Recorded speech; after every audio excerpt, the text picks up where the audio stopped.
রুফাইদা আল আসলামিয়া রাদিয়াল্লাহু তাআলা আনহা, ওনার বাবার নাম সাআদ আল আসলামি।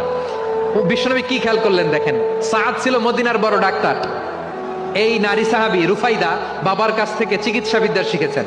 যখন শিখছে, বিশ্বনবী দেখলেন আমার তো প্রতি সপ্তাহে সপ্তাহে যুদ্ধে আহত সাহাবীদের সেবা দিবে কে? বিশ্বনবী রুফাইদাকে বললেন, রুফাইদা তুমি মসজিদে নববীর পাশে একটা মেডিকেল ক্যাম্প করো।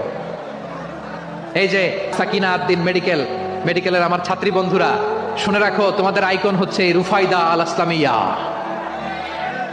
বিশ্বনবীর ডিরেকশন অনুযায়ী তিনি মসজিদে নববীর পাশে একটা মেডিকেল ক্যাম্প করলেন এবং আহত সাহাবাদের চিকিৎসা উনি ওনার টিম নিয়ে দিতেন। বিশ্বনবীর পরামর্শে উনি আনসারি এবং মুহাজির মহিলা সাহাবীদেরকে নিয়ে একটা স্পেশাল মেডিকেল টিম গঠন করলেন।